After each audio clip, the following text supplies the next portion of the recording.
Pero malinaw po na itong mga tanim kasong ito at saka yung pagigigil sa akin ng mag-asawang Marcos ay dahil dyan sa pulboronic video. Ang tanong, bakit sila gigil na gigil kung sinasabi nila fake AI naman yan? Di ba?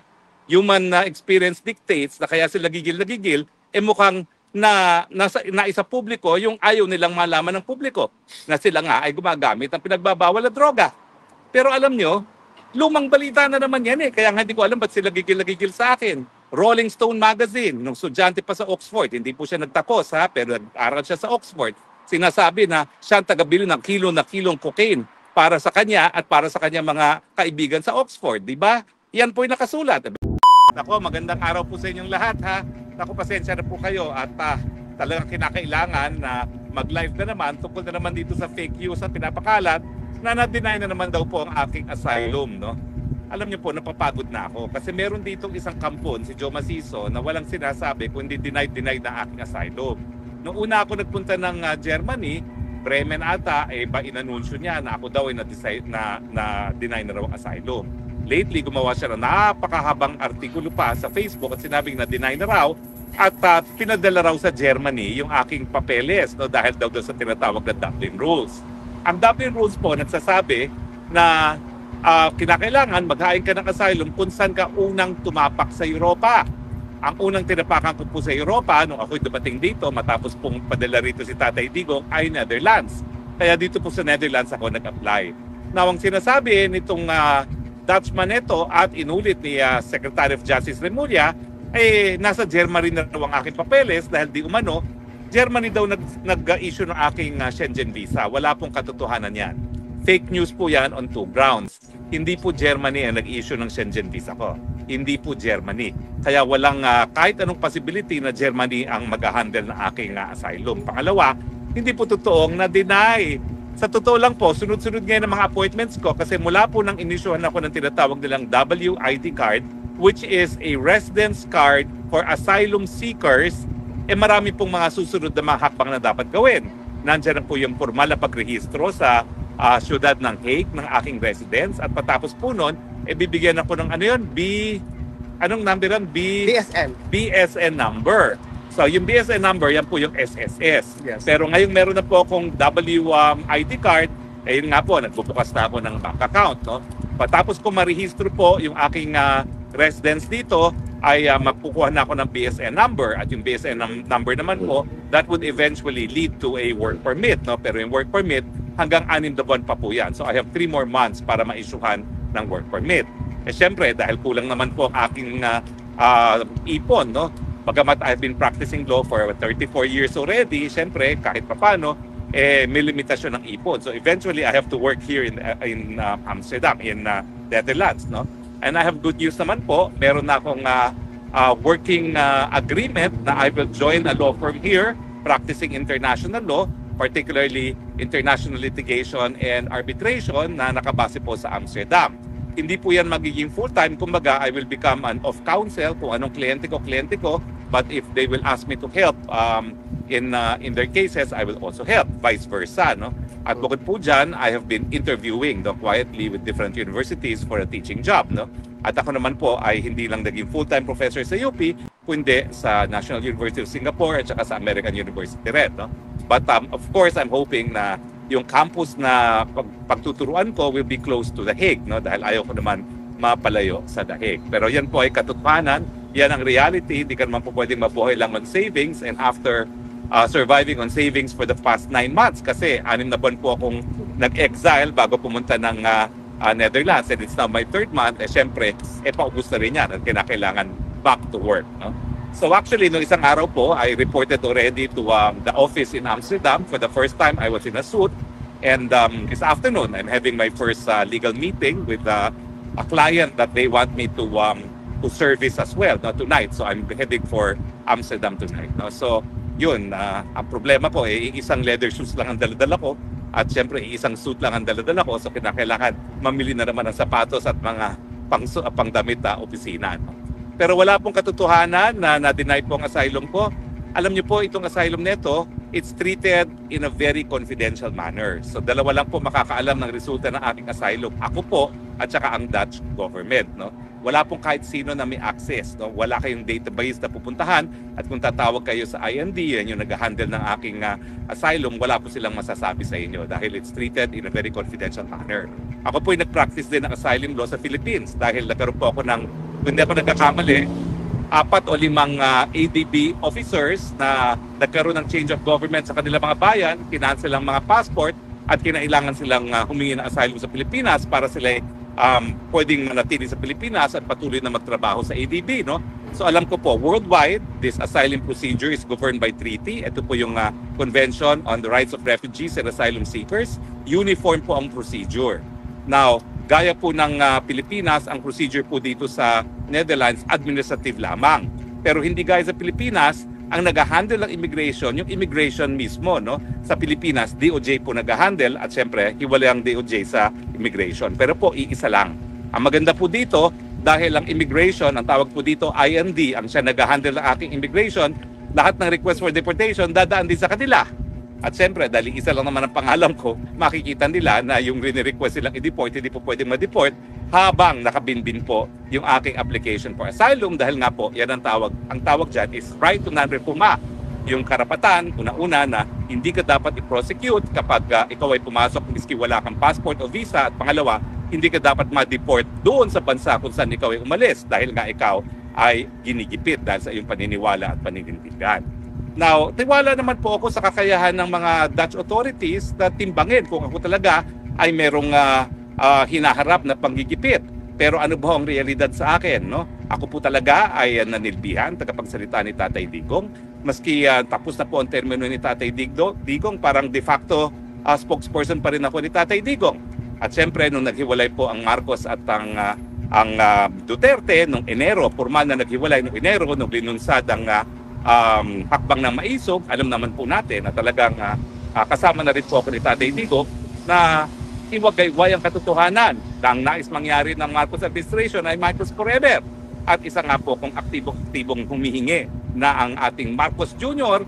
ay sumailalim sa isang hair follicle test dahil naniniwala po kami na yung pulveronic video, yung testimonya ni Agent Morales at yung testimonya ni Cathy Binag na nung minsan ay inalok siya ng shabu ni First Lady mismo at nakita niya sa kanilang dalawang mata na nagsashabu yung presidente at saka yung kanyang dating partner ay sapat-sapat na ebidensya para magkaroon ng conclusion na kung hindi hair follicle test ang presidente, dapat nga siguro paniwalaan na itong mga paratang na ito ay katotohanan. Pero siyempre, nandiyan pa rin ang pagkakataon ni Presidente Marcos Jr. na sumailalim sa hair follicle test para mapasinungalingan na itong lahat ng mga paratang neto. Kasi kung babasahin niyo po yung libro ni dating Executive Secretary Vic Rodriguez, no? Para sagutin nga yung kumakalat na chismis na nagsabi na rin ay si Tatay Digong na may isang kandidato di umano na pag nasa Davao ay gumagamit ng pinagbabawal na droga, para pasinungalingan yan, talagang pinakuha niya ng urinalysis test ang Marcos Jr. at di umano negative. Ang problema sa urinalysis talagang sandali lang po talaga yung trace ng droga kapag urinalysis ang gagamitin at saka napakabilis po ng resulta. Parang minuto pa lang ay meron ng resulta kaya nakapagtataka. Pero sabi nga ni Vic Rodriguez sa kanyang libro, at least nung ginawa nila yung urinalysis, parang natigil yung mga parata nga na gumagamit ng pinagbabawal na droga itong si Marcos Jr. Ngayon, hindi ko maintindihan bakit hindi pa mag-hair follicle test na matapos na lahat yan. So anyway, gaya ng sinabi ko na dati, kaya po talaga ako pinupulbos dahil dyan sa pulveronic video. Nung nagsimula po ang Huwad Committee, ako naman po ay naging miyembro ng 17th Congress. Siyempre, marami pa akong kasama sa Kongreso. Yung panahon na nagsimula ang Huwad Committee, yung mga kasama ko po sa 17th Congress, sila na yung mga bida dahil sila yung mga third-termers. Sila na po nagsabi na pupulbusin talaga ang mga Duterte at ang kanilang mga kaalyado at sila na po nagsabi sa akin na pupulbusin ako ni Speaker dahil akong sinisisi sa pulveronic video. Ang katotohanan po niyan, nandun ako nung si Maharlika ay isinapubliko yung pulveronic video na yan at tatapatin ko po kayo, meron akong partisipasyon pag-authenticate ng video. Pina-authenticate po yung video na yan isang beses sa Los Angeles at isang beses sa iba pang bansa. Doon po ang naging partisipasyon ko, doon sa isang bansa pa yan. Kaya lang, ayaw po nilang isa publiko yung resulta bukod sa sinabi nila na authentic talaga yan. So, nung sinabi naman nila na authentic yan dahil sa mga iba't ibang mga test na ginawa, nagkaroon ng kumpiyansa. No? Na gumawa kami ng due diligence para masigurado na hindi naman kami magpapakita ng fake AI.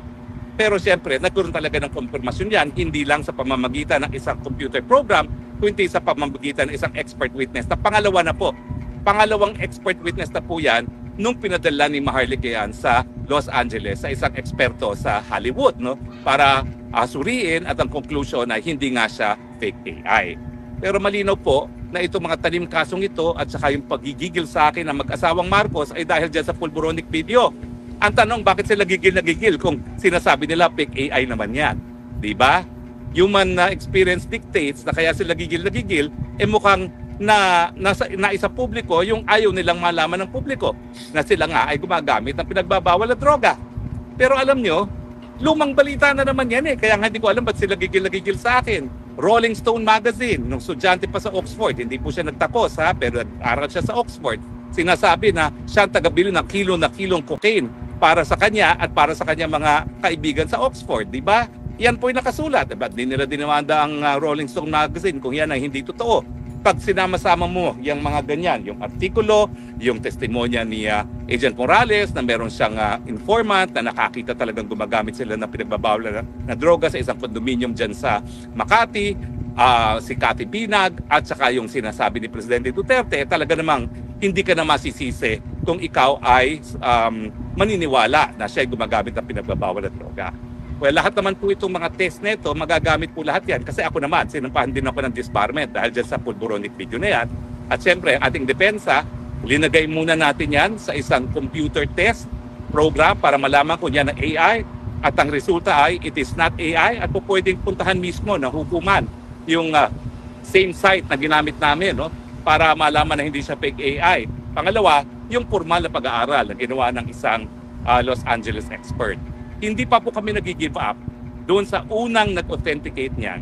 Kaya lang kasi, yung nag-authenticate ay kabahagi ng isang gobyerno. At ayaw ng gobyerno na yon na maapektuhan ang bilateral relations kung sila ay maglalabas ng report na talagang hindi yan fake AI dahil na-recognize sila kung sino yung nasa video. Nung nalaman nila na presidente ng Pilipinas yung sa video, doon sila nagsabi, hindi kami maggagawa ng written report. Sasabihin lang namin sa inyo na authentic talaga yan kasi pag ginawa namin ng written report, maapektuhan yung samahan ng bansa nila at ng bansa ng Pilipinas.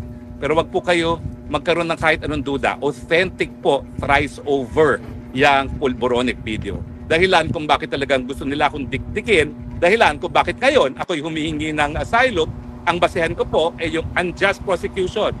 Yung wala talagang saysay na paglilitis sa akin ng tanim kaso. Pantakin ninyo, non-bailable. Syndicated human trafficking. Walang kahit sinong biktima na nagsasabi na rinecruit ko sila, na gumamit ako ng dahas para pagsamantalahan ang kanilang gawain. Walang kahit anong ebidensya na ako daw ay nakipagsabuatan sa kahit sinong nag-recruit para pagsamantalahan ang kanilang gawain. Tapos ikukumpira nila ako na bakit si Laila de Lima hinarap. Si Laila de Lima, 15 nagsabi tumanggap ng pera galing sa mga drug lords. Ako ni isang biktima, walang lumulutang. Sige nga, palutangin nyo kung sino yung biktima na di umano rinecruit ko. At ako ngayon ay nahaharap sa qualified non-bailable human trafficking. Wala ni isang testigo. Kaya yan po ang pagkakaiba namin ni Laila de Lima. Si Laila de Lima, 15 kung hindi ako nagkakamali. I could be wrong, pero at least minimum 11 yan. Kasi in-interview ko po silang lahat. Dinala po sila sa Camp Aguinaldo, Camp Aguinaldo, doon sa barracks doon. Isa-isa po silang in-interview. At ako nagbigay ng rekomendasyon na mukha namang totoo mga pinagsasabi ng mga testigo, bagamat lahat sila ay sentensyadong mga kriminal. Pero since lahat naman ng mga pangyayari na kanilang tinatayuan ay nangyari sa loob ng Muntinlupa, siguro maintindihan naman natin kung bakit ang mga testigo ay sentensyado. Kasi nga, yung mga pagbibigay ng pera, yung mga pagbibigay ng special treatment, lahat po yan nangyari sa loob mismo ng Bilibid. No? Sino pa makakakita niyan kung hindi yung mga nakakulong mismo sa Bilibid. So anyway, importante lang po na pasinungalingan ko na naman ang latest na sinasabi ni Secretary Remulla at bibigyan ko lang kayo ng paalala ha. Take 2 na po si Secretary Remulla Una, sinabi niya, marami raw akong ginagamit na passport. Anong sabi ng DFA? Iisa lang ang passport ni Harry Roque. Ngayon na naman, sinabi nila, denied ang asylum. Sinasabi ko, nako, wishful thinking po yan. Para ako'y mapauwi, makulong, madikdik dahil sinisisi nila ako sa pulboronic video.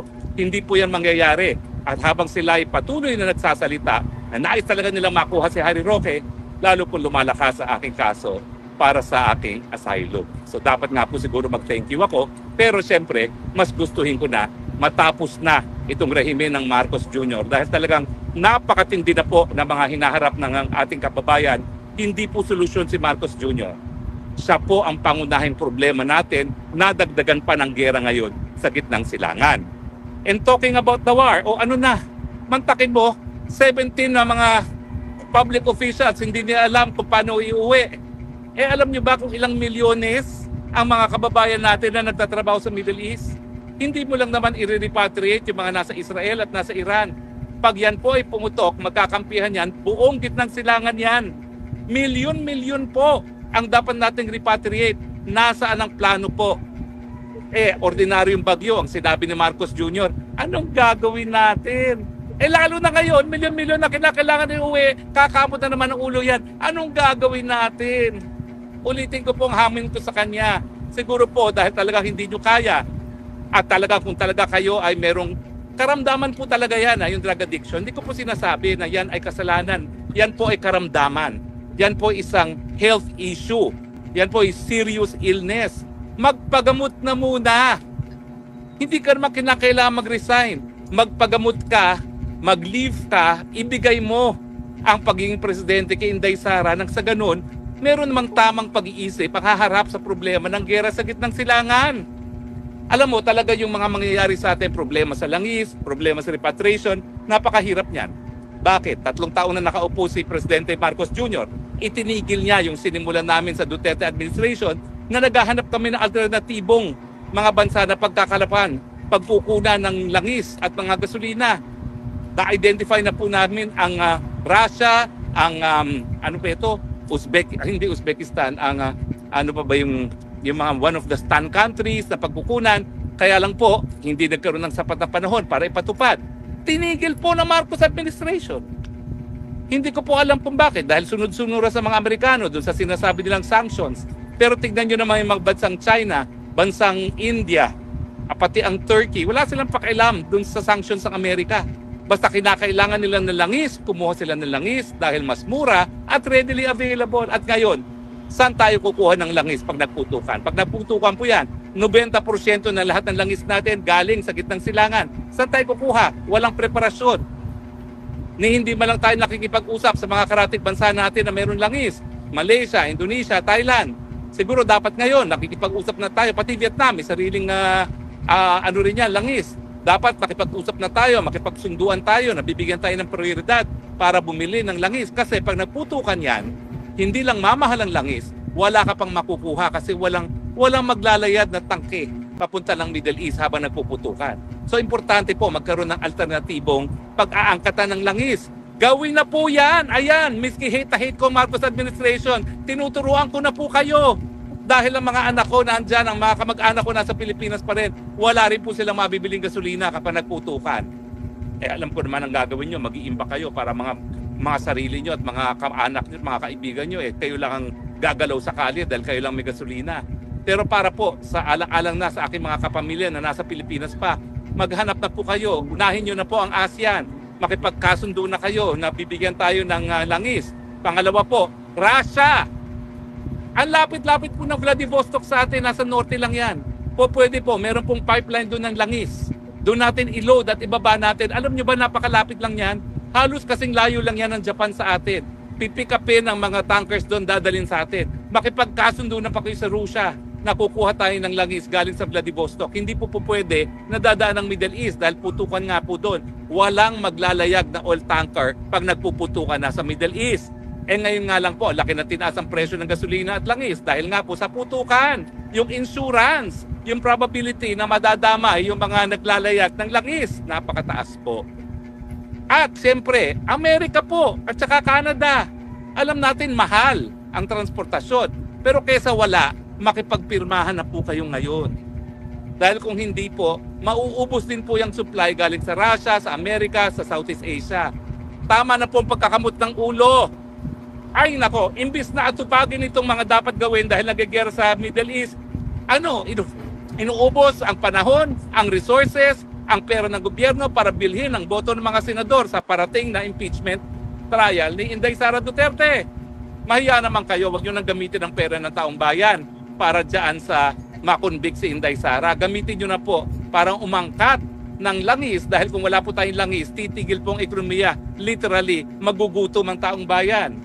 Sa tingin nyo ba, lalo kayong tatagal sa posisyon kung ngayon kalahati, gutom na yung kalahati pa, magugutom na rin. Ay nako, please lang po, itigil na ang politika. Lalo na ngayon na mayroong putukan sa gitnang salangan. Hanggang dyan na lang po kasi mahaba-haba na. No? Pero maya-maya po, ang report ni Congressman Tulong dun sa dalaw niya ngayon kay Tatay Tico. Maraming salamat po. Maya-maya po, babalik tayo. I love you, Philippines. The only country that I have, the only country that I love. God bless the Philippines.